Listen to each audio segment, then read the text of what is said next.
Hello everyone, thank you for joining us this evening and welcome to the Platform Graduate Award, Starting Out as an Artist 2021.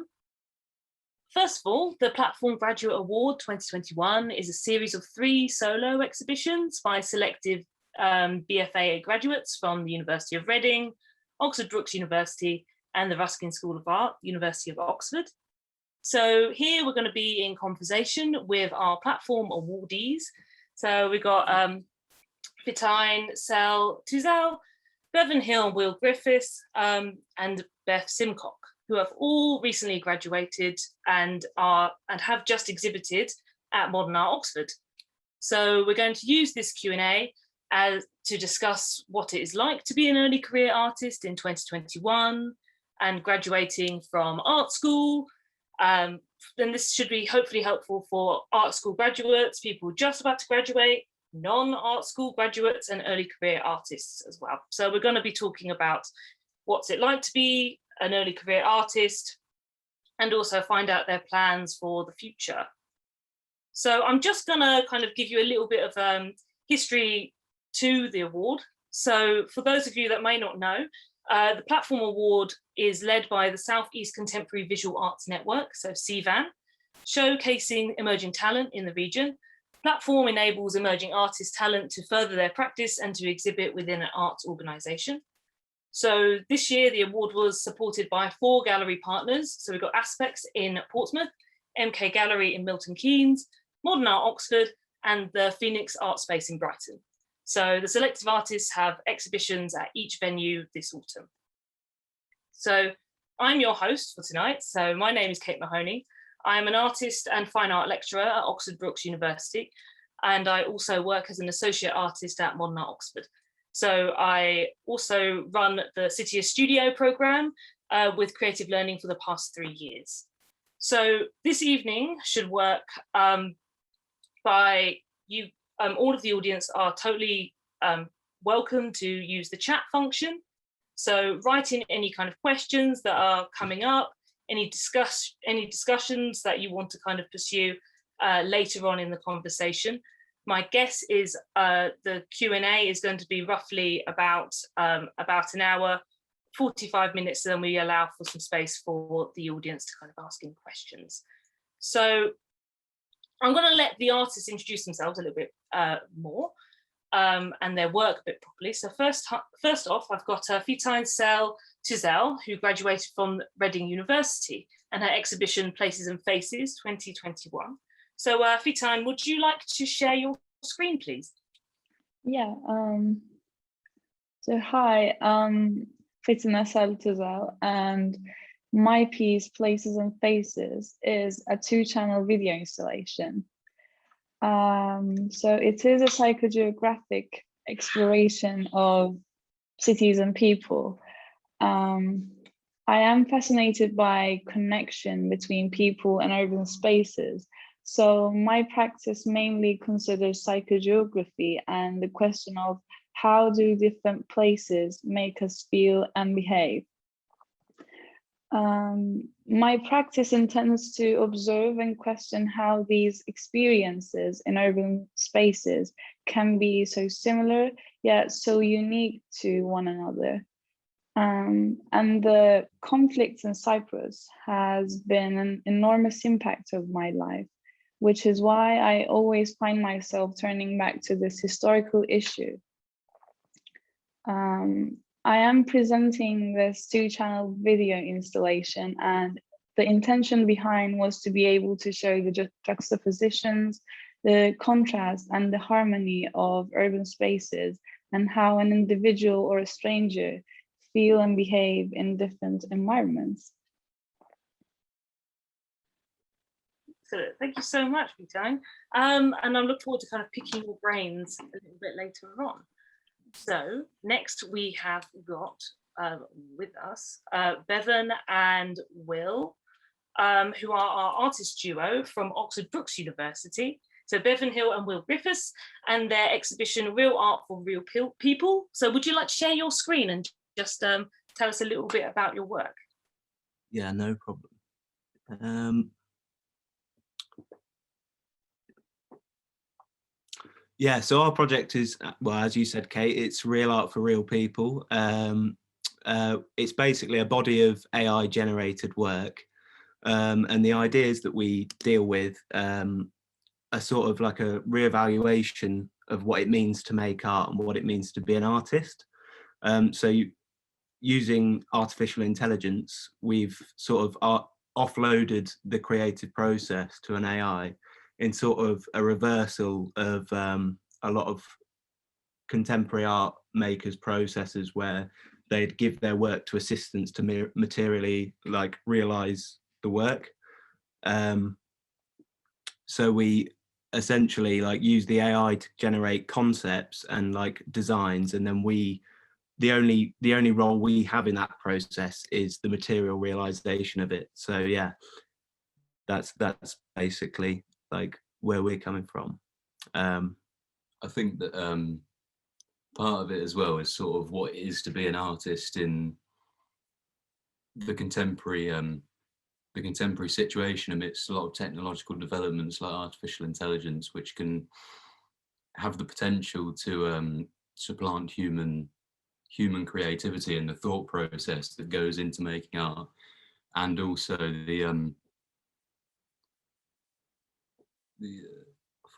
yeah, it's basically just that, like it is dealing with like, you know, what it means to make art in today's environment, you know, like taking ourselves out of that situation and our only role in the process being like the material realization of these works. And the contemporary situation in terms of the business side of the art world, because obviously we're flipping it on its head in terms of how most artists operate, and in doing so it's sort of like a reevaluation of the importance of engaging with materials as well, because we've created a scenario in which that's our only measurable contribution to the finished work. Yeah, that is our small slideshow. Excellent, thank you so much. Yeah, I'll be looking forward to kind of talking ready-mades and the digital sphere and the physical sphere later on in our Q&A. And lastly but not least, we've got Beth Simcock from the Ruskin School of Art, University of Oxford, and her exhibition that is still currently on at Oxford called Zodiac. So Beth, would you like to share your screen? I would, hang on.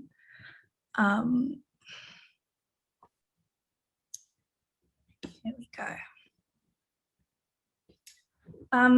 So I'm Beth, and I just graduated from the Ruskin, and my exhibition, the Zodiac, is, as you said, Kate, still on until 31st of October. And for this platform exhibition, I presented a large painting installation, which is titled The Zodiac itself. And the installation occupies the far wall of the gallery space, as you can see here. And it's made up of 12 individual canvases that measure 1.15 meters each square. So the total installation measures just under 7 meters and about 2.3 meters high. And serendipitously happens to fit really beautifully into this space. Like, just comes up just to the beam there. And each canvas in the installation corresponds to a sign in the astrological calendar. And it begins with Aries in the top left corner there and goes clockwise in a cycle from there. But the painting installation also obviously has this more linear narrative structure that goes from left to right, as well as each canvas holding its own internal logic that corresponds to those set of beliefs.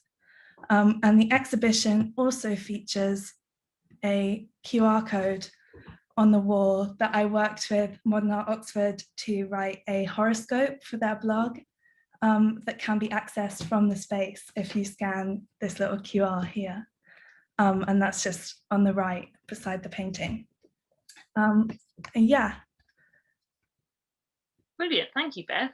And I love how like you're still kind of like one foot still in the digital space and then one in the physical. And I think that is, there are a few like overlapping concerns within all of your exhibitions that I really would like to kind of maybe like pull apart a little bit further in our conversation. Like there is this relationship between these in-between states, whether it is like Fetine's like relationship with the audience and the viewer, and these kind of accidental videos and associations that come with these two kind of two-channel video works, or the relationship between the physical and the digital. And I really want to, I guess this will kind of start moving into my first question, really, about, you know, how you've had to kind of tackle with last year. Like, how did it feel to be selected for the award, and how did you feel about your last year of study with the upheaval of lockdown and the pandemic, and going from face-to-face to online to face-to-face again? And, you know, how was that informed and infiltrated into your choice of what you wanted to show for the Platform Award? I guess I'm going to start maybe with an order, and then I might rejig it just to, you know. Fetine, would you like to start? Yeah. Yeah, I am so pleased, as it is a great experience to have my first solo exhibition in Modern Art Oxford. It is also felt amazing to have this opportunity right after graduating. It really motivated me a lot for what will happen after graduating. And my last year of study, of course, have been affected from the lockdown and pandemic. I have missed our studios a lot and seeing people getting constant feedbacks while chit-chatting. So trying to create in our homes was a bit of a struggle, but I think it kind of prepared us for the real world as well. Yeah. Definitely. And did you always work in moving image, or did moving image start coming through in the final year, or? Yeah, it kind of came after, I guess. I was working with drawings and paintings first, and then I felt like I had experience and I was good at it. So I thought, in my last year as well, I thought like it was the practical way of like sharing my ideas, capturing the moment. It was the right medium to share my thoughts, I guess. Yeah, and it's also this kind of allowing the moving image to kind of almost allow these chance kind of occurrences to start to unfold, and more associations and rhythms to kind of come in and move out. And I guess thinking a little bit about chance makes me kind of move straight on to Bevan and Will. Will, what is your kind of take on the pandemic, getting the award, etc.? Yeah, no, definitely. I feel like, especially initially, like when it first happened, I think we were in second year, like second semester or something. It really did like impact it because we were in separate locations as well, and especially because we're a duo, like we make artwork together. It was really difficult in that sense.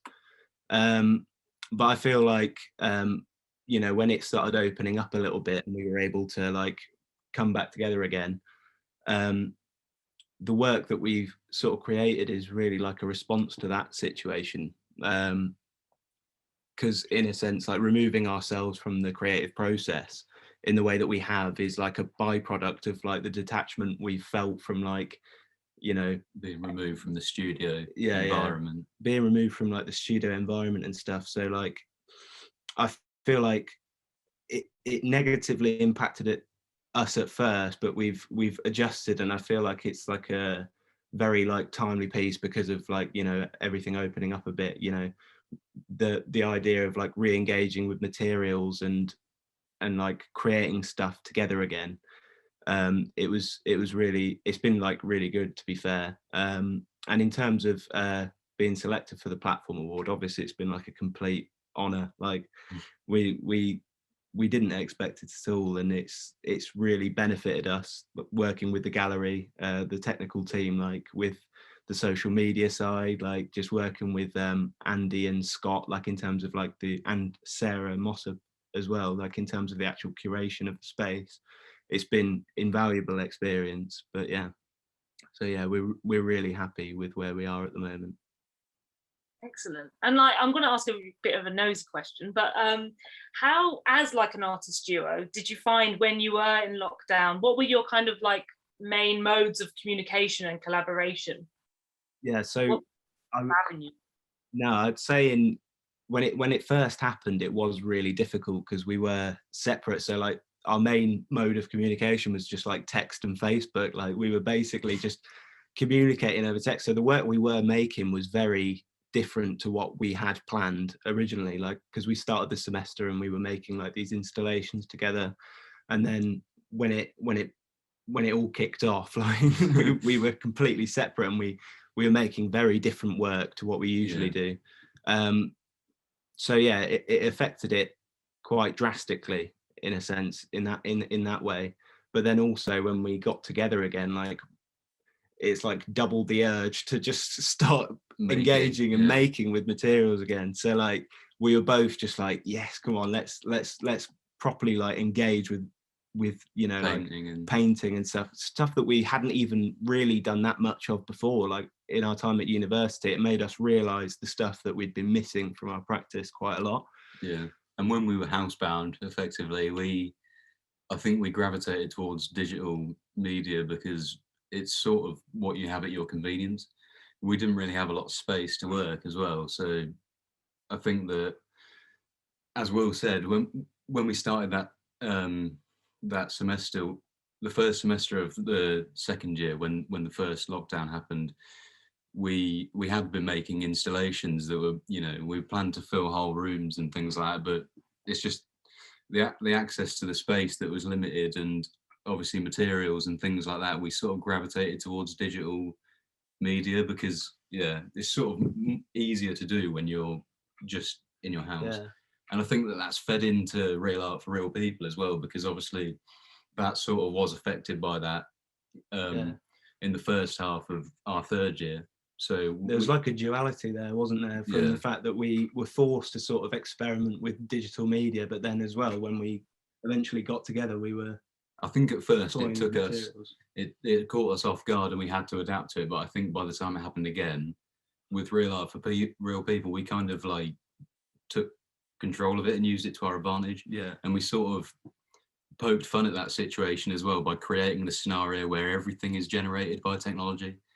So we sort of tried to use it to our advantage in that sense. And then when things reopened, we were just really eager to, you know, just explore materials again and just kind of get back in touch with it all. I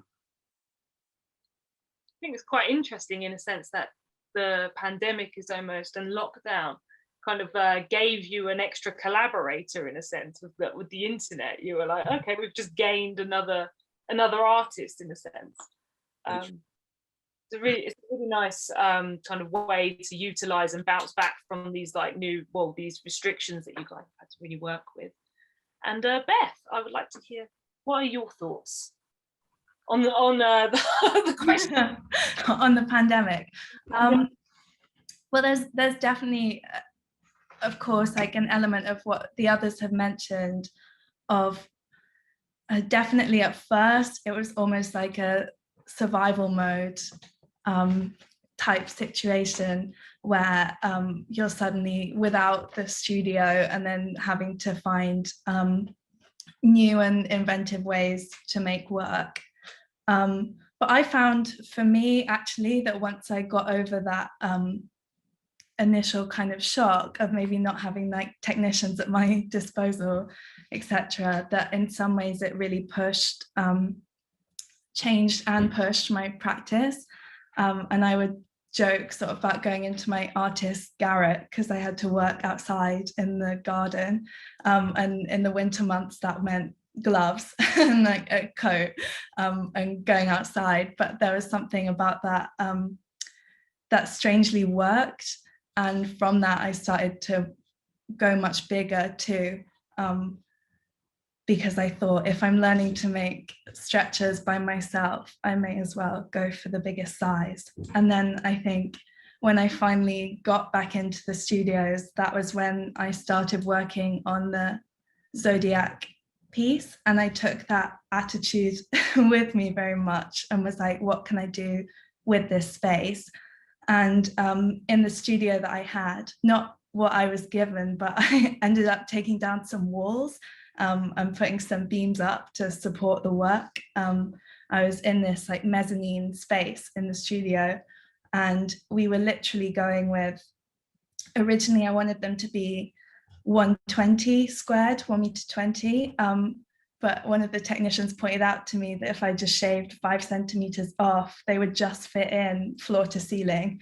So I was really like, I think it taught me in some ways to make the most of what was there. And then in terms of the platform award, like the others have said, it's been really, really amazing. Like in this point of my career, of our careers, to have people take your work really seriously and like very actively engage with it across like all the platforms as well, with the digital team and creative learning, you know, sending emails to Holly several times, like in the evening, and I just had like an idea. It was like really great just to be like listened to and supported in that way. And then it really alleviated that like void that came right after finishing university and wondering what I was going to do next. To have like a big project like this to focus towards was really great. And I really like that. I know that not all of the platform award partner galleries do exhibitions as solo shows. I think that's particular to Modern Art Oxford, maybe 1 or 2 others, if I'm right. So that's also been an amazing opportunity too. Excellent. And what I think is quite interesting is, well, I love the snugness of like how the paintings fit in the space. And it's quite funny to think that, you know, in the pandemic and lockdown, I noticed quite a lot of artists, you know, made their work a lot smaller because maybe it was in response to the space they then had to work in, you know, so working tabletop or on their laptops. But, you know, you just were like, I'm going to go bigger, which I think is really great, that it kind of really influenced your attitude into kind of how to respond to sight and to kind of really push about, you know, and play with scale and have that confidence as well. So I'm going to kind of, I guess this starts to kind of segue into my next question, which is really, and I think some of you guys like started to say something and I was like, oh, no, it's next question.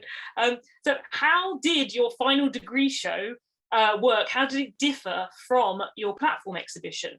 Maybe it didn't differ at all. Maybe it's completely different.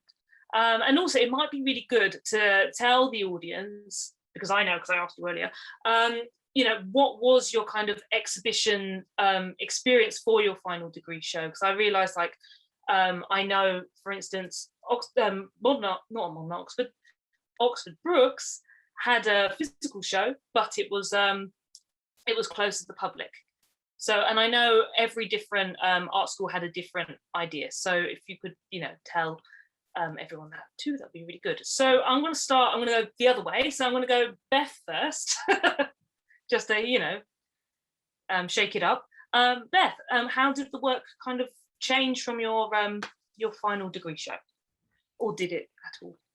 Well, I remember, I think this was like one of the first questions that I asked Bevan and Will and Fetine when I met them all in person first, was like, did you guys get to have a degree show? And at the Ruskin, I know that we had a digital show, and they told us very early on with the institution that it was going to be online, which I think also, in relation to your earlier question, Kate, it changed.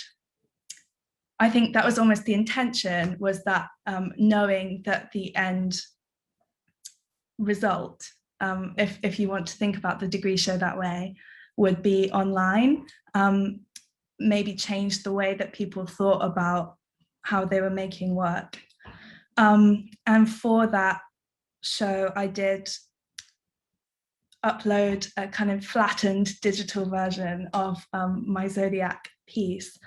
But alongside that, we also, my graduate class also put out 2 books that we published of artists' work, bios, and this section at the back that we included for responses too. So each person was assigned another artist in a year whose work they had to write or make or do something in response to and record that for the publication. And I was very heavily involved with that. So that was something that I really enjoyed, and something that I think we wouldn't necessarily, or almost definitely wouldn't have done had it not been for these particular circumstances.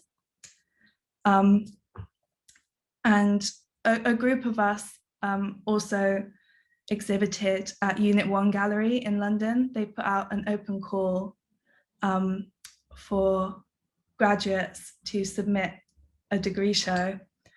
And so I think there are about 17 of us that took part in that exhibition. And I put in a different piece for that it was when I just started working on the Zodiac canvases. I was like, there's no way I'm going to have 7 meters worth of painting ready for this show that's in 2-3 weeks time, and people are going to hate me if I take up the entire gallery. So I made another piece, which was this these double-sided paintings like this that you could walk around, and they were on a stand. But I actually think that doing that work was also really useful when I was thinking about the Zodiac and other work that I've made since, because it was all to do with like the painting as prop and a 3D object, something in space, and that could be modular. And then working with, a painting that was lots of paintings seemed like a natural progression from that. So that's my long answer. Nice. Well, no, I can definitely see this whole kind of expanded form of painting and questioning even what is painting in 2021, and by inviting the viewer not only just to maybe walk around it from other work, but also then to like scan the code and and actually interact with it on a deeper level and start to unpack some of the images from the work as well, and being like, oh wait, I mean this and that, and starting to have these conversations that maybe in a usual gallery situation we don't always talk about. I wish we did. Horoscopes and ideas and mythologies. We should have more of that, really. Excellent, very good answer there. Brilliant. So now we've got Bevan and Will. Hello. Hello. So yeah, Kate, as you said, obviously Oxford Brookes did have we did have a degree show, but it was closed to the public. So, I mean, we were really grateful to still have a degree show, because I know that the previous year had to submit online, which would have been really tough. So we were quite thankful for that gap year we took in the end. But it's the difference really between the degree show and the platform exhibition was just, I think, it's sort of credit to the technical team as well for helping us to just take the presentation to the next level. And I think they deserve a really big hand as well, because obviously they were stretched to the limit with the Anish Kapoor exhibition, especially when they were setting up our work. So I think it was really, really great of them, because they managed to book in all the time for us that we needed, and it was like really professional on their behalf. So that was great. And I think also the difference is just that it's just really great to be exhibiting in a professional context as well, as opposed to the university context. And there's certain elements of our work, particularly like we had the book that goes alongside the exhibition with essays that we wrote on the work under fake pseudonyms of fake critics. And it's elements like that we tied into the social media aspect. So things like that worked in a new way in the professional context, and it sort of lended a new dimension to the work, because obviously the when you have the context of an established art institution, that sort of has more gravity, really, like when you're doing something like that. So I feel like it's sort of that kind of little playfulness that we tried to put into it sort of came off better in that sense, I think, because it had a bit more like authority to it. But and also just the work in general, like assessing the value of these like digital images that we've like translated into like a physical, you know, like big 1.5 meter square oil paintings, like having them placed in that setting really poses the question a lot harder than it would like in a university setting, because, you know, you're asking the public whether this art is deemed worthy of, you know, standing hanging up on the there walls with, of an established gallery, you know, with Anish Kapoor in the main gallery, in the main gallery, and then like us down below.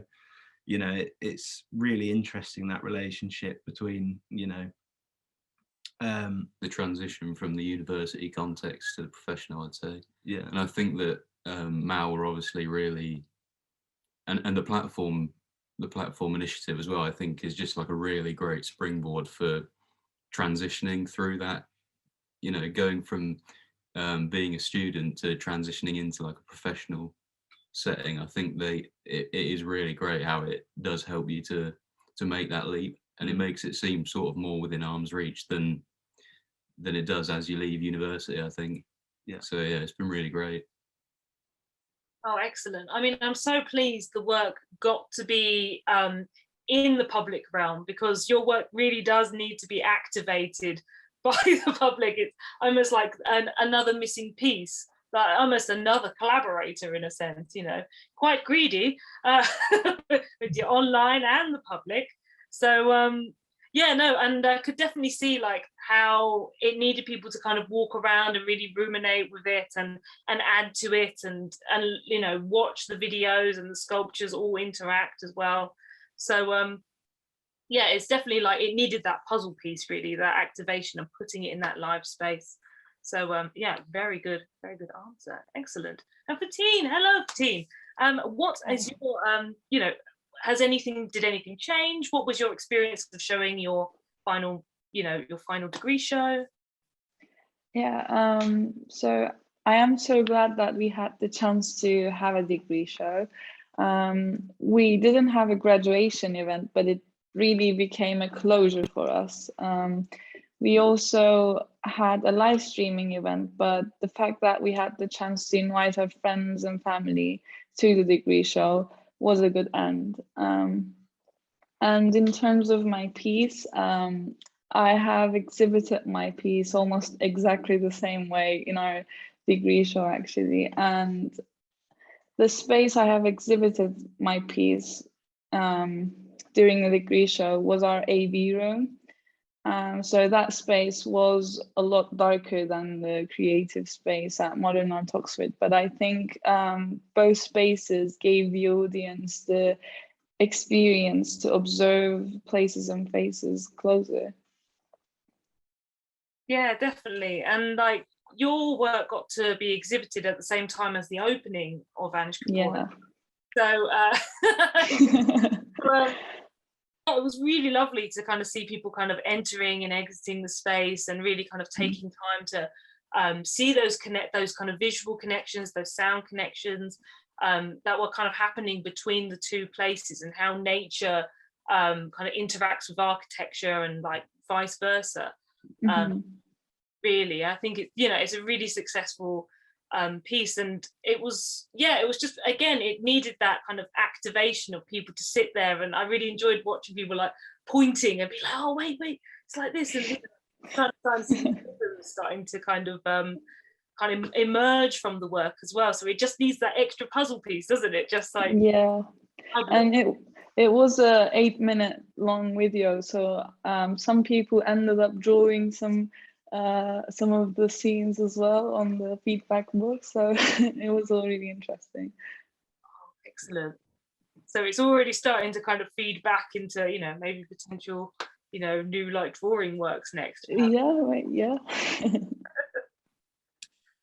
Nice one, guys. Okay, well, I guess then this is going to kind of flow into so what have you learned from exhibiting in to the public within an arts organization? So like, you know, like you've all said, it's a massive achievement to have been able to show at Modern Art Oxford, and such probably such a massive learning experience. So I'd really love to like kind of pick your brains and hear how collaborating with Modern Art Oxford team and all of their wide range of expertise, how has that impacted your practice and your thinking? And how does it feel to experience showing your work on that kind of platform as well? So I'm going to kind of just, start in the middle now, just to kind of, keep you on your toes. Bevan and Will, any thoughts? What was it like to kind of show on that scale? It was brilliant. It was like, it really bridged the gap from, I think we said it in the previous question as well, it bridged the gap between like a university and a professional setting quite a lot, like more so than obviously we've ever experienced. But like working with, there was the digital side of it with Cecilia and Andre as well, and they did a phenomenal job of posting like our work on their stories and like on their like official posts and stuff. And the from what we sent as well, you could tell that they really understood exactly what we were trying to do. Yeah, definitely. Yeah, from 100%. From the summaries that they wrote and things, we were really impressed. Yeah, it was very much like a back and forth of just like figuring out what the best thing would be for our work. Yeah. But then also with Andy and Scott and Sarah,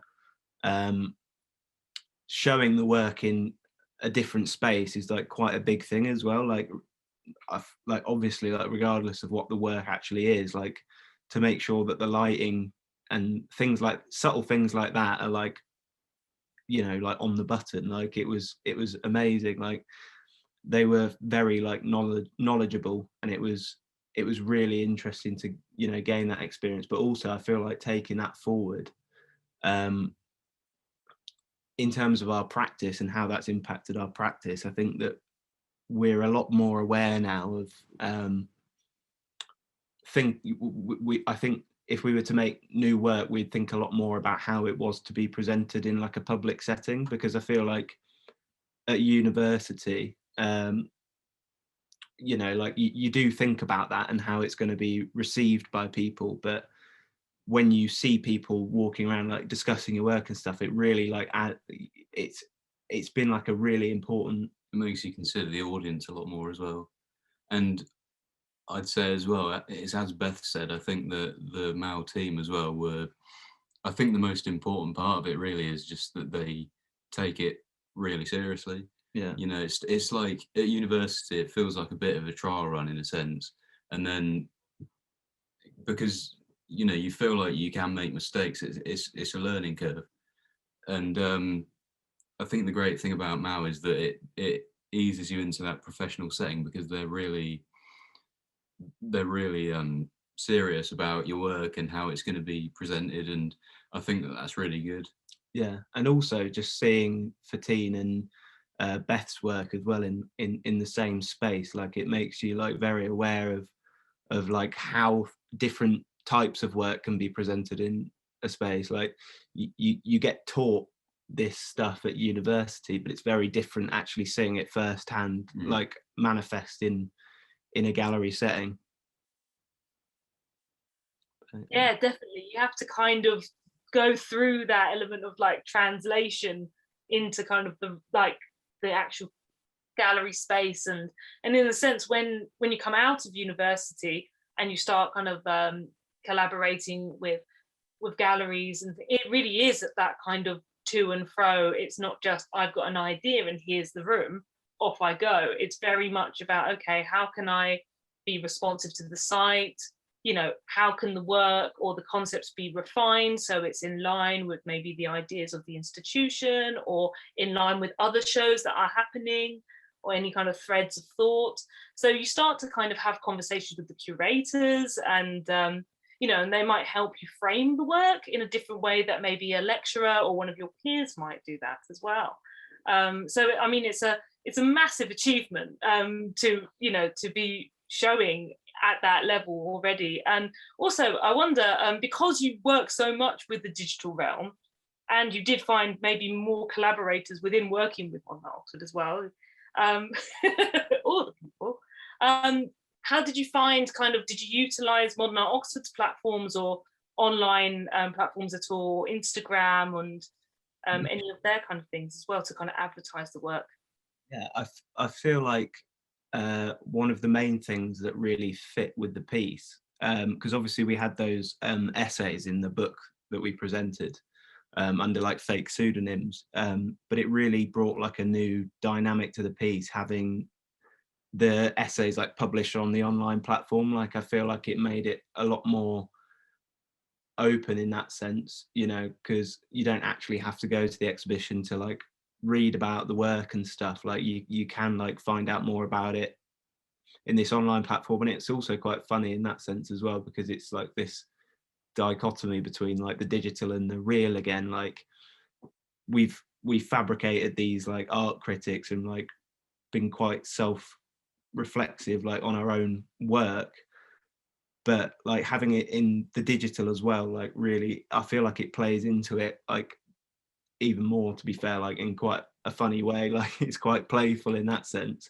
and I think that's what was really great, is that I feel like the digital team like Cecilia and Andre, they really understood that from the get-go. Like they knew exactly what our intentions were, and they really like brought it to the fore, and it just looked great. Like we were so happy with that. And it helped to augment the work as well. It was something that, because obviously at university, the sort of, I guess it's like the marketing side of it as well, the social media tie-in and everything like that is something that you don't even think about when you're at university, because you're obviously you're not presenting it to the public. But that's part of the transition into the professional setting, is the experience with that. And I think that doing that sort of, yeah, definitely augmented the work, because it's an extra element. And as you said, people that can't make it to the physical exhibition, there's still something there. And it's also, obviously, even if you did make it to the exhibition, it's something to sort of look at home as well. And it's just like supplementary material, really, which is really good. Especially because it's the type of, I think it's the type of work where you'd have to sort of sit with it for a bit.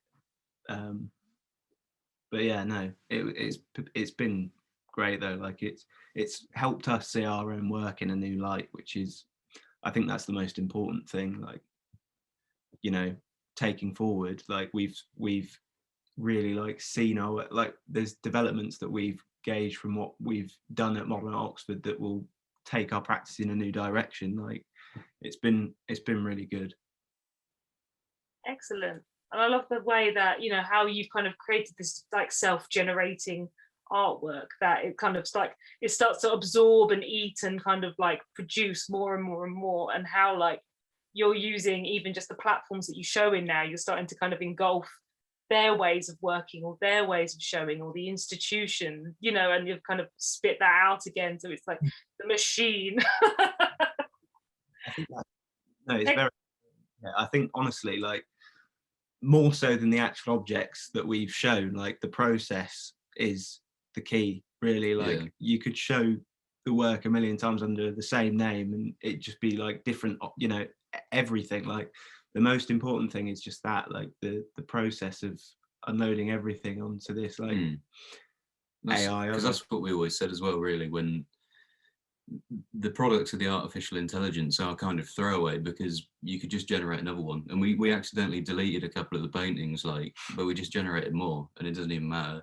But it sort of doesn't matter, because it's the process and the implications of doing it that are really what's significant. Definitely. Yeah, brilliant. You've made a framework so that you're just going to keep like taking it to the next place. Okay. Fetine, I would love to hear your thoughts on your experience of showing with Modern Art Oxford, and like kind of what was like gained and learned from that experience. Yeah, I have learned a lot, as this was my first proper exhibition within an art organization. Exhibiting at Modern Art Oxford gave me the perfect experience of seeing how everything goes in a more professional way, with all the procedures, contracts and everything. So Modern Art Oxford team was really lovely and helpful throughout the whole exhibition. We have got to see and experience how things work from an inside point of view as well. And in terms of my piece, the team had small suggestions from an art organization point of view, I guess, which really improves the work in a detailed way. And I am also happy that I met Beth, Bevan and Will as well. I love their art. So yeah, it really felt amazing to see and exhibit my piece in the gallery. So yeah, I am so pleased. Brilliant. Was there any like particular things that maybe you had to tweak, or like maybe putting things on like a continuous loop, or? Yeah, the continuing like the loop was a bit hard thing to do. So they had to reset the projectors every hour, I guess. So No, did they? yeah. Oh, Yeah. realities of moving image. Yeah. Work. Yeah. I love the idea that it kind of requires a human to kind of like sneak in. Yeah. Yeah. That's brilliant. Really, really nice. And Beth, how about you? Yeah, I mean, I would echo what the others have said too. I think for me, a real learning curve was just like how many elements there are to that process, like things that I hadn't really conceived of even before, where almost every exhibition that I've taken part in the past has been handing over a wet painting and then letting someone find a place for it on the wall somewhere. So to then have my eyes open to that whole process and how much goes into scheduling a show in an exhibition like this, even having an opportunity to talk to some of the curators about their wider programming and how those shows are planned years in advance even. But yeah, it came down to technical things too, like with the installation. I remember coming in after the paintings had been put up on the wall, and it was to have a conversation about lighting and where the signs would go, the captions. I came in and the paintings were up and I was like, amazing, looks great. And without realizing that, that's not even half the process yet, and how much something like the kind of lighting used just changed the whole atmosphere of the piece. Like Bevan and Will were saying about how the space is transformed between like the different artworks that it held, but also like on another level, like with the same artwork, how much can be done to like completely shift that atmosphere, and it's so subtle. Yeah, and that was something that I hadn't fully appreciated before. And also, as I said, like the digital team were wonderful too.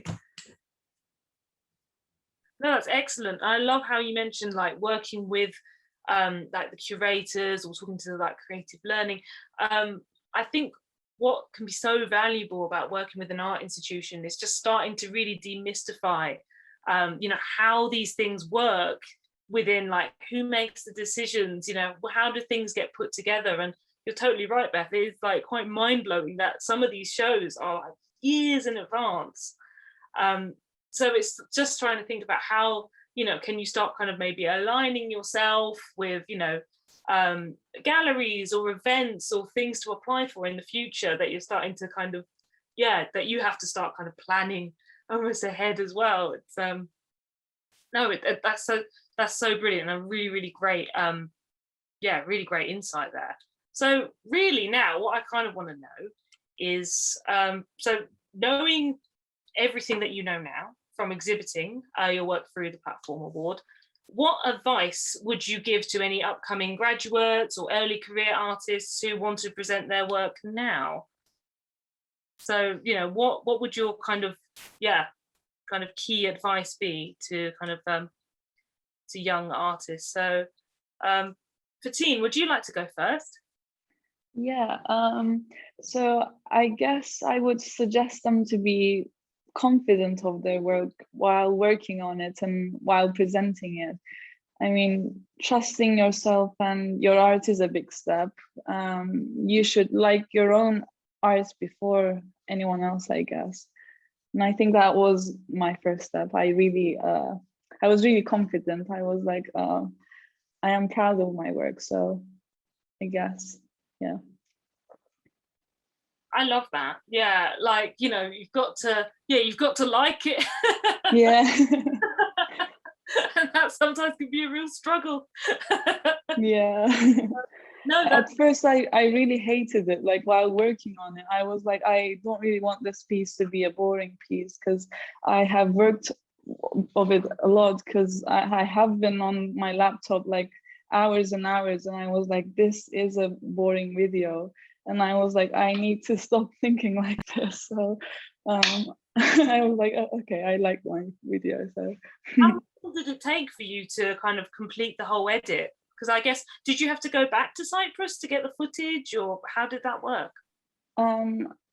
Like I had a big archive, so like over the year I shooted a lot of videos, and some of the footage is from the last summer, and some of the footage I asked my parents to go to that place and film the place. So the footage, like filming wise, it was for over a year, I guess. And then editing wise, I have edited everything over a month, because while editing you realize some mistakes, or like you need some more shots in between, or writing the text. Yeah, so I guess editing wise it was a month. Excellent. Very good advice. So like your work and get your parents to get yeah. sound advice. Bevan, any kind of advice for young graduates, budding artists, early career? I think we'd say the same as Fetine as well. I think that it's important to stand by your own ideas and to just follow it through, because I think that was part of the learning curve that we went on in our third year, which was just, I think that, you know, early on in university, I think that it's normal to, you know, turn to your tutors quite a lot and to sit, well, that's part of it, isn't it? Learning what they think. But I think that part of it in your third year, well, what happened for us anyway, was that we started to trust in our own decisions without having to like double check them, you know, and enjoy it as well. Yeah, and we just thought, you know, we know what we're doing. we just think, yeah, we know that this is right, so we'll do it. And we started to just trust in ourselves, and I think that that's like quite crucial. And I think that I'd say for young artists that are trying to present their work, then I'd say just do whatever you can to engage in the local arts scene as well, because I think that it's really good to get connected with people around you. And you know, if there's one thing that we've learned from the last 18 months or so, it's that sitting in your bedroom isn't going to get you very far. You've got to reconnect, and you've got to sort of try to get in tune with people in your local area. And I think that's part of the great thing about the platform as well, like meeting Fetine and Beth, and hopefully that we'll stay in touch as we progress in our careers. Yeah, and also being in Oxford as well, like, and having this opportunity like that's like something that's been really good for us, because, you know, as Bevan said, it is all about like just engaging with like your local community basically, and there's a lot to be gained out of that. And I feel like we were both a little bit naive to that before we got this opportunity, really, because we didn't really expect it. Like we did sort of apply for it, you know, off the advice of our tutors, but before that we didn't really know what the next step was. But I think it's easy to underestimate how valuable it is to really engage with the opportunities that are thrown your way, and to really believe in yourself, to be proactive and to seek out these opportunities as well, because, you know, it doesn't always come knocking on your doorstep. You've kind of got to find what's out there and take it. So, and if you believe in yourself, other people will believe in you as well.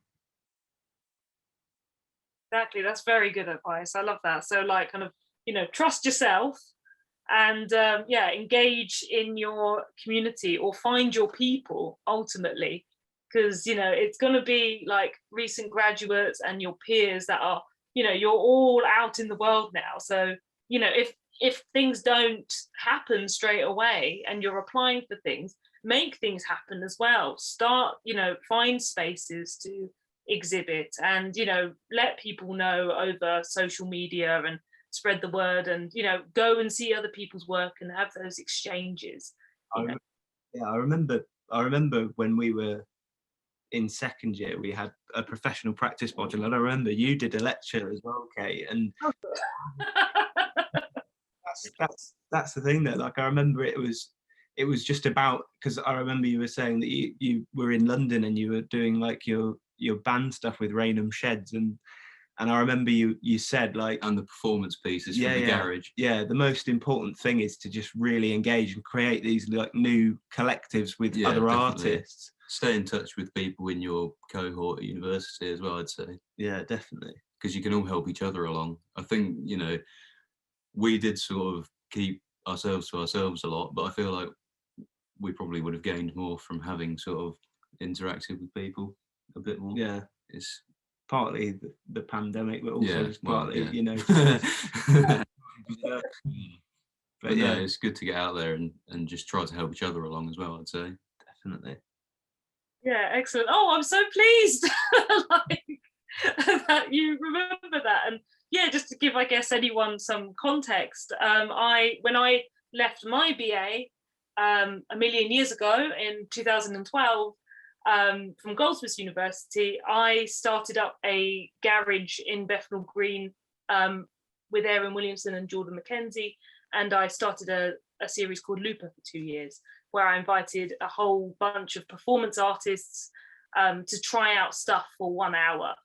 And that was my life kind of raft to keep me making, really. And yeah, it's the secret, really, is to find your people and just cling on to them. And it's great, you've already kind of got that now, when you've got Modern Art Oxford and you've got platform. So please just keep in touch and use these kind of networks. And no, I don't want to say like networking and things, but yeah, it's important. Excellent. And Beth, any advice? Yeah, well, along the lines of what Fetine was saying, I remember one of my tutors at the Ruskin sort of gave me the parting advice that, if there's one thing that you take from art school, it should be having confidence in your work. And I do think that's definitely very important. And that there's also this tightrope like balance that you have to strike, and I definitely haven't got it down, of like both being confident in your work and also not too self-serious or too precious. I think that you have to maintain you have to be open to criticism also, just the right amount. Which is like maybe a difficult thing to learn, and probably like a constant process, at least that's what I'm finding. But like when I manage to reach those points, that's always when I learn the most, I think. And I think another piece of advice post art school is to like readjust your balance when it comes to making. I think like the whole time that you're in the art school institution, there can be a pressure or an expectation that you have to produce at a certain steady rate, or there's like an expectation of like a continuous output.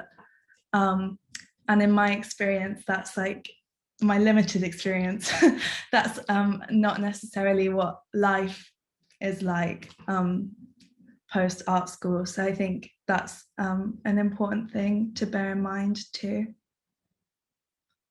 Oh yeah, definitely. Like when like out in the world and then you're like, oh my gosh, I've got to try and navigate like having my own practice. Do I need a studio? And also, how am I going to kind of make money if I'm not necessarily going to, sell my work, or is my work even sellable? because I mean performance, right? So and so it's trying to then kind of maybe readdress or rebalance. Okay, how do I produce work, or what is my rate of production or making, and also be nice to yourself. Please be nice to yourself about that. It does take a time to kind of readjust a little bit. And also, I feel like going to art school is such a gift, because it really is about kind of giving you an approach to going into the world as a kind of problem solver. So as a painter, as a moving image video artist, as an installation or multimedia artist, no matter what you go into, you're going to still be an artist doing that, even if that's administration or teaching or a cleaner, or or you actually just carry on practicing throughout and making money that way. You're always going to see it through an artist's kind of perspective as well, and that is so valuable. Honestly, I could just go on about that forever, but that's excellent advice. And and again, please use all of your kind of newfound friends, networks and things, because it never hurts to be like, hey, do you know if there's any jobs going? Any of those side hustles. You do kind of become quite the entrepreneur as an artist as well, because you end up with a lot of skills to work with. So I guess the last thing I would really like to kind of ask before we open up the questions to the audience is there any kind of up and coming work or Instagram handles, websites, information that we can find out more about your practice that you would like to kind of share with us at this point? It's also totally fine if you're like, I haven't got anything, that's okay as well. Maybe you're just going out into the world of work, and that is just as valuable. So I'm going to start. Beth, I'll start with you first. Well, I've been working in a garage too, actually, post uni, and I'm working towards a body of paintings. I have exhibitions kind of forming in my mind, but not materially yet.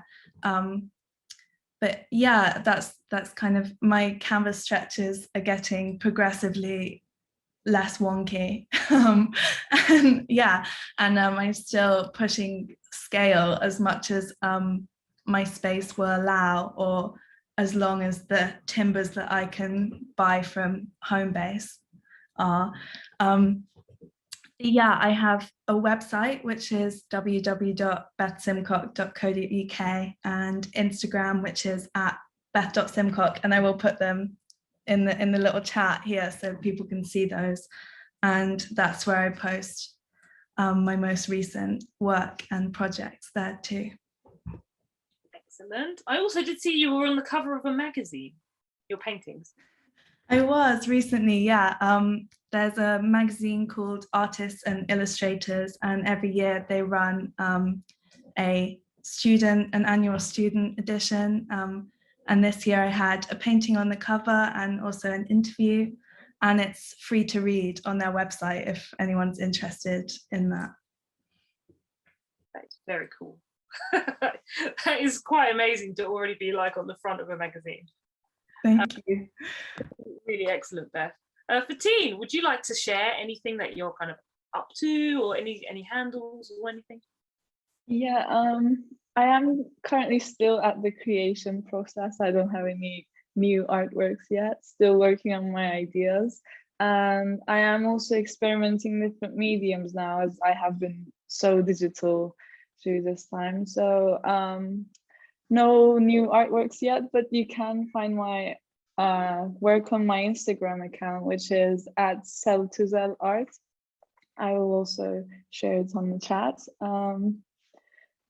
I am still trying to figure out my life.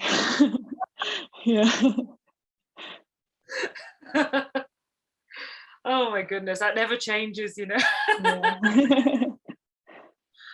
Excellent. And also it's, I realize you guys have been very busy with your exhibitions at Modern Oxford, so it is okay to have a rest as well. Yeah. Have a little brilliant. Yeah, so if you want to pop anything in the chat, brilliant. And then also last two, Bevan and Will. Anything up and coming, anything you'd like to share? I think the main thing is our Instagram handle. That's Hill and Griffiths. Griffiths spelled GRIFFITHS, and Hill. We'll just put it in the chat. Yeah, that's a good idea. Put it in the chat. And then in terms of up and coming projects, we're just continuing to think on the same themes, really, about the machine aesthetic and like the process of reinterpreting in physical media. And I think that like the piece that we've just exhibited, I think has opened up quite a fruitful painting process that we want to just keep pushing further.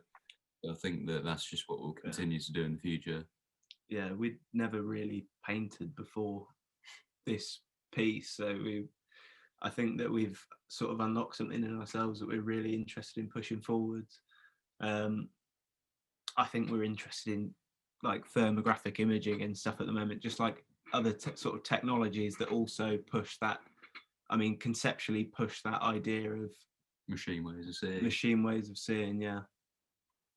And a bit of a nod at the art world and how that's going on at the moment. But, nice. Well, the machines are the future, so you might as well just bring them along as a collaborator. So excellent. That's I encourage the audience to kind of blow up the chat, ask any kind of pop some questions in.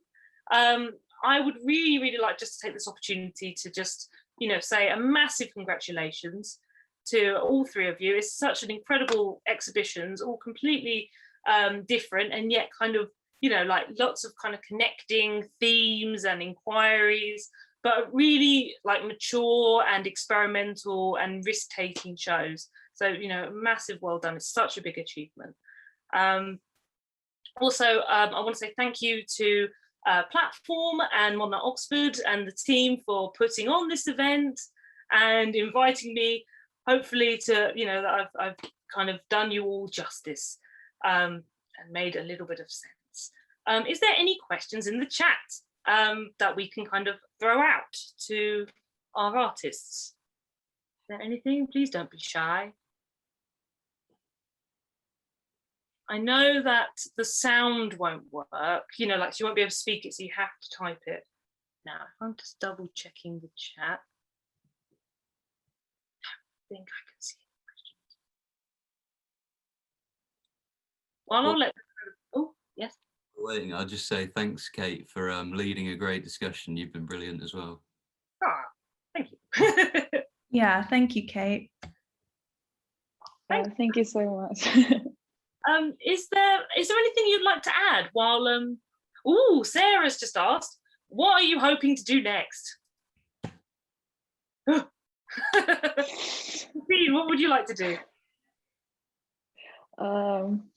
I guess I am planning to do masters next year, so yeah, I am currently trying to figure out which course to go for. While doing that, I want to create more and earn money. Yeah. Excellent.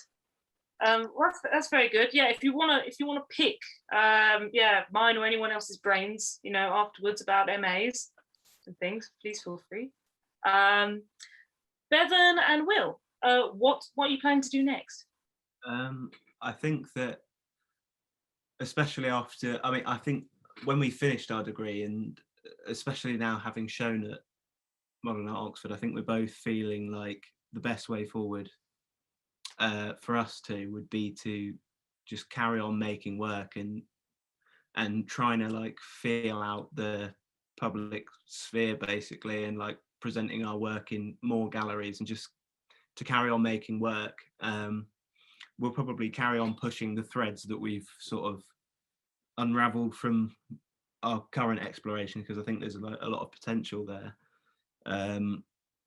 but I think we're very open to exactly what it is that we make next. I think that we'll try to just have fun, making like, you know, paintings and stuff. But yeah, I think that our eyes are set really like on the local scene, just showing more work, and just to carry on making stuff. Yeah, and just to continue on with the thread that I think we've started on from our current practice. I think we feel like there's a lot of mileage in it, and we want to just keep pushing it. Nice. So when are you talking about, like the Oxford scene or London scene or all the scenes? Probably both, to be fair. Like Oxford's like a really great place for the arts, but I feel like we are thinking very much about London, just because that is like the hub of basically everything that's going on. Like music, basically, like it is like it is a very good place to be. So I think that we'll definitely be looking at Oxford and London as like a main conquest. And Beth, how about you? Yeah, I'm really looking to push my practice as much as possible. And I think I'm considering a master's in the future, like Fetine, but at the moment I'm doing that. Well, not myself, because as we were talking about earlier, it's all about these like communities. I'm really lucky to have met some great people through art school and through platform too. And yeah, I've been spending time also in like my local community arts centre in Brighton, and working with projects like that are more public facing. But I'm hoping to be able to do some more exciting exhibitions in the future. That would be great. Nice. Yeah, get in with the creative learning. Yeah, and writing too, because that's another facet of my practice. Nice, excellent. We've got a few questions now. Everyone's had a bit of a think. So here I've got one for Will and Bevan. How did the duo come about? And are you planning on continuing to work as a duo forwards? Ooh. Well, we knew each other before university, actually, which is a bit, you know, it's not a usual thing, really. Like usually you sort of meet people at uni and then you might consider doing that, but we've known each other for years, and I think that plays into it a bit, because we used to make music together. Well, we still do make music, but when we were in secondary school, we'd make music together, and we really bounced off each other quite a lot.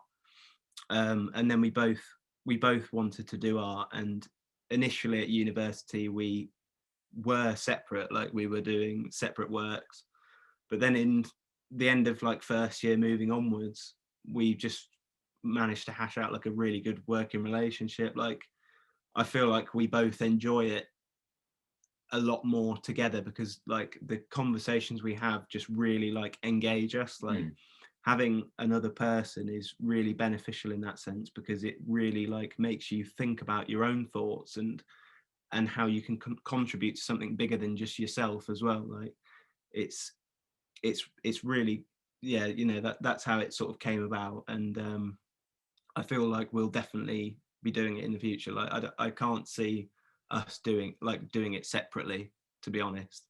Like I think that we're both really like happy with how things are going, and happy with what we've built, at least at the moment, because there's not a reason not to, really.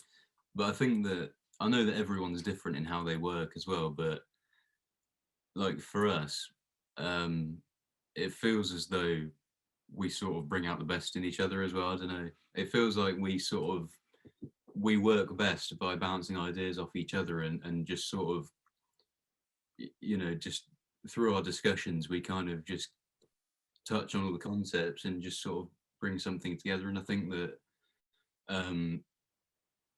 it's just a lot to do with, you know, our friendship as well. And yeah, basically. Definitely. Excellent. Well, so we've got really a new like Fishley and Wise, Harrison and Wood, Jacob Dinos Chapman. We got Will and Bevan, yeah. Excellent. Got another question here.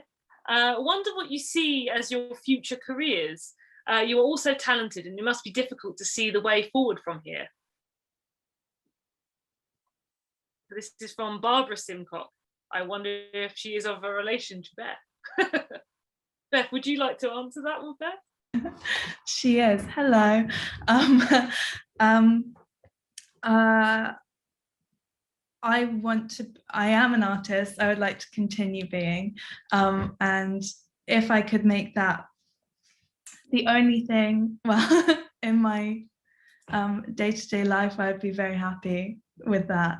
But for the time being, there are other things that have to be juggled. And as long as I'm occupied in some creative field, I'll be content, I'm sure.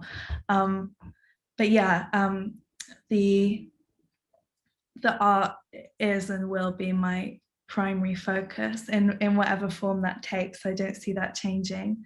But I've been doing some freelance work for galleries and in the local arts centre, and thinking about my options there and what I can do in the meantime. Really, really good. Fetine or Will and Bevan, would you like to kind of answer that question? Yeah. Fetine, I'll put you first. Okay. I would like to stay an artist as well, but I think I don't want to be just an artist through my life. I want to do different things alongside as well. I am really interested in galleries as well, so I thought my master's maybe could be related to galleries so that I could do both of them maybe. So it is still not fixed, so it's just an idea. Yeah. Oh, excellent. Get in with creative learning. That's the future. Excellent. And Bevan and Will? I can't really envisage a future where we're not making stuff, to be fair. Like, I think that's just, I feel like we've sort of found the thing that we're really passionate about. Yeah, definitely. And I think that's really lucky that we have so young as well, but I don't think that we're going to do anything else apart from make art and make music. Like, it's just like, it's everything that we are, really. It in response to the question as well, it definitely is difficult to see a way forward, because it's not an easy path to become a practicing artist. But because there's like the financial struggle of being an early career artist and everything like that, and you've got to manage your time and you've got to make the effort to really continue with it. But then I feel like it's only been made easier by platform as well, because it does give you that springboard into the professional sphere, and it makes you think that it sort of is something that could be achievable.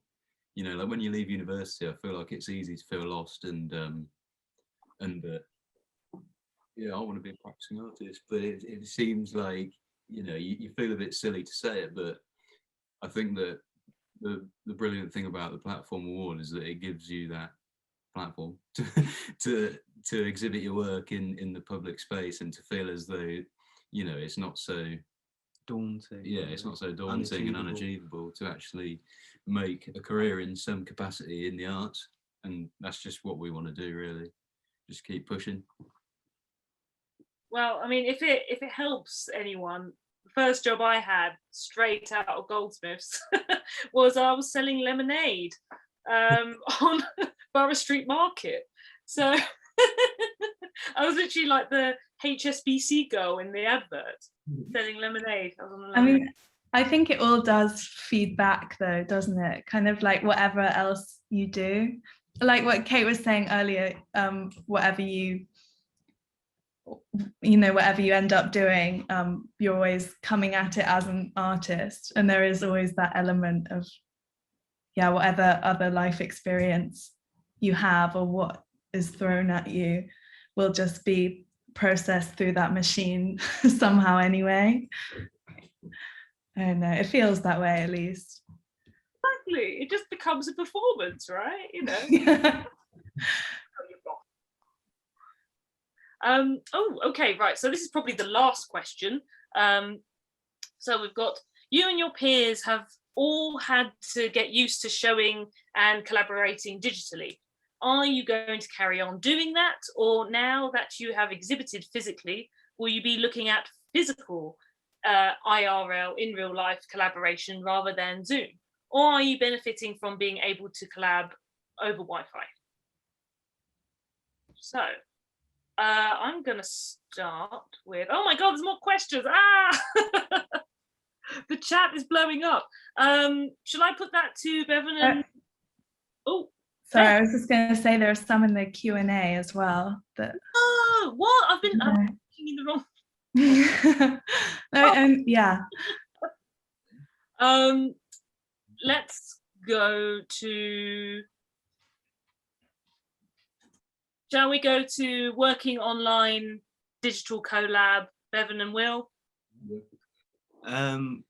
I think it was definitely eye-opening working digitally, because it does make you consider, like, when you're forced to do anything in a certain way, when the boundaries of what you're allowed to make are narrowed, I feel like it does force you to create something that you'd never think of before. But I feel like we probably will just stick to, you know, talking together, creating work together, and like physical exhibitions. Like, I feel like it's probably better to look at it that way as well, considering that things are sort of dying down a little bit as well in terms of COVID at the moment. But no, it's been really useful to collaborate digitally. I think it has its important. Place. Yeah, it definitely does. It has its place. It's obviously just another avenue, and you know, when the need arose and we couldn't, you know, get together in real life, then it was quite useful to be able to use that. You know, otherwise we'd have been buggered. So it does have its place, definitely, but I feel like it's not a comparison for the real thing, I don't think, because I think that a big part of collaboration is, it's not just the information that you get, you know, like you could get the same information from an in-person conversation as you could from a text message, but I feel like part of it is just connecting with people, and you know, I think that's a lot of it, really, just connecting with people in the real world. So Definitely. Although, you know, we still can't quite shake off the Zoom, you know, like we're still here in this space. So I wonder if if we're always gonna have a little bit of this kind of one foot in the real life and one foot in the digital now. You know, maybe this is just the future. We can certainly like reach a lot more people, you know, and we can get a lot more done in our day because, you know, we don't have to travel so much. Anyone else like to add? I'm really aware of the time. Oh my goodness, there's so many questions. I can see there's one for Beth. Beth, great to see you. Did the horoscope writing happen simultaneously to the making of the piece, or before or after? Oh, that's an interesting question, and something that came up quite a lot in the planning and programming of the exhibition, because I remember in the kind of initial stages talking to Sarah Mossop about this, because the piece, funnily enough, had actually begun as a piece of writing. It was going to be a short story called The Zodiac. For a while I was like working on it with a writing mentor that I had at the time, and I just couldn't get it to come off the ground. You know, I would get to the first page and get totally stuck, and the guy that I was working with would be like, oh, you know, I feel like you've got the start of something here that's really good, but you know, it wasn't going anywhere. And then eventually it came out like a totally different way in this painting series that was exploring all the same themes. And when I started talking to Sarah about planning this exhibition, and she'd also been in touch with my tutors and like understood from me and from them that the writing was a really important part of my practice. And we were like, how can we almost tie this back in? Because I'm so interested in these like intersections of the word and the image. I spent quite a long time thinking about this, because originally we were going to have writing on the walls in the gallery space, and it was going to maybe even be to do with this short story as like a setup for the paintings. And I decided against that for a lot of reasons. I thought it could either be too hand-holdy or alternatively very confusing. And when we had the opportunity to work with the kind of digital programming with the gallery, I thought using the Modern Art Oxford blog would be a really interesting space to explore like creative writing in a kind of similar way to like what Bevan and Will have done with using their like fake art critic blog posts. It was like, it became like a fictional space almost. And yeah, I moved away from the idea of the short story and ended up writing horoscopes that were to do, I think it's described on the kind of social media and on the little caption in the space as between like the esoteric practice of astrology, the occult science, and the back pages of gossip magazines that I remember getting my hands on as a teenager. I guess like today it would be like a co-star app or like a Snapchat thing, the kind of horoscopes that they give you. Yes, that's where it came from. And it was sort of towards the, yeah, it was to answer the, to come back to the question, it was after the piece was made, but during the programming of the exhibition. And then it all happened quite naturally, finding a way to tie that back to the space again. I must say it's very fun and actually scarily accurate as well. As a... Oh, good. Okay, I keep saying it's the last one, but the questions are so good. Okay, last one I'm going to kind of just throw out here. I'm so sorry, Bug. I'm probably not going to get to you because I'm just I'm doing really badly of timekeeping now. Did you all set out to be artists when you first started your degrees? I think this is a really nice kind of ending question. So, Beth. Yeah, such an amazing question. I'm going to say no, actually. I would say that I wasn't sure. And I happened to have a really great art teacher in sixth form, which was a new thing for me. I don't think I'd really had one before. And I'd always assumed that I was going to do something else. And one day I would spend all my free time hanging out in the art room. And then one time he just kind of turns to me and says, well, obviously you're going to do art, aren't you? I kind of went, oh yeah, and that all fell into place for me. But still, I think I went to my art foundation with the expectation that like, oh, this is maybe what's going to tell me that this isn't right for me. And then it went the total opposite way. And I think it's kind of been like a snowball effect since. So yeah, and I would say that you don't have to be sure of that from the beginning either. That's an excellent answer. I love how honest you were as well, like, no, and then Fetine, how about you? Did you set out to be an artist when you started your degree? Kind of, yes, but I wasn't really sure of what I was like what to have as a career as well. Like I wasn't really sure.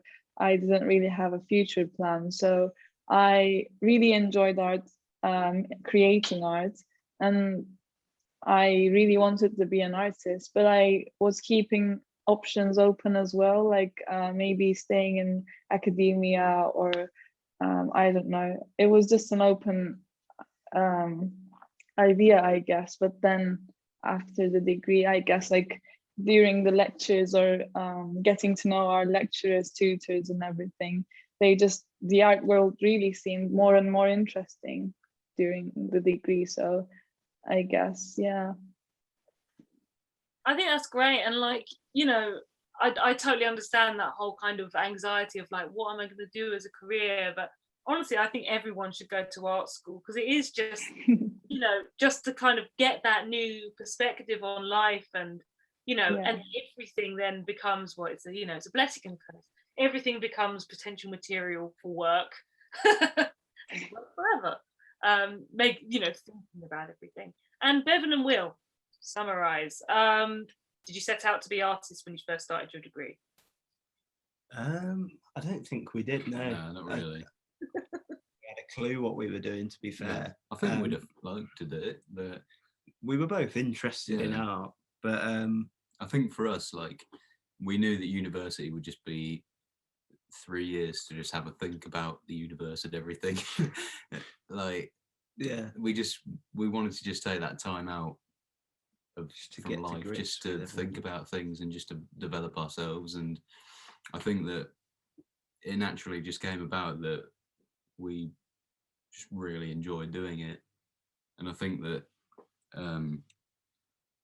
yeah, I mean, as the years went on, I think that we just became more, I mean, especially in third year, I think we just really got in tune with the idea of doing it. And also I think partly because it felt more of a possibility as well. Yeah, it also just became a bit of our lives as well. I feel like by third year we'd stopped thinking about it as a degree, you know, like this term we want to get this marks to make sure we get a BA or whatever. I think by the end of it we were just we didn't really care about any of that. We were just like, we are basically just we are artists now, and we're enjoying it, like, so so we're going to carry on doing it basically. But no, we definitely didn't start out with that mindset, and I feel like you definitely shouldn't have that expectation. I mean, it's great if you do, it's great if you do know what you want to do, but I don't think you should. Yeah, you don't have to, I don't think. No, like, you shouldn't hold yourself to the expectation that you know, like, what you're doing at the age of like 18 or 19, or, you know, whenever you start your degree. Like, I think it's just good to have an open mindset, really, and just to think of like a degree as a learning, you know, well, it's just a place to develop your thoughts and your thought process, and, you know, develop yourself as a person more than an avenue to get the grade to be able to do a certain job. You know, it's about developing yourself, I think, and then if you fall into something, then that's great. Yeah, and luckily for us, it was art. Yeah, sort of fallen into, which is convenient because we did pick that course. So it works out all right. Excellent. I love that, in that it's always the kind of classic last semester of the third year when the penny drops and you're like, you know, like, now, you know, and then you see, like, I'm ready now, I know what I am, and then that's the point where we're like, goodbye. It sneaks up on you. Sneaks up on you, yeah, every year. And then but, yeah, no, job well done. Okay, well done, guys. I think I'm going to kind of wrap up now. But I love this. Yeah, you are also gifted and amazing artists. Good luck to you all. Yeah, that is, I completely echo that. Thank you so much, everyone, for all the questions, all of your wonderful thoughts and feedback.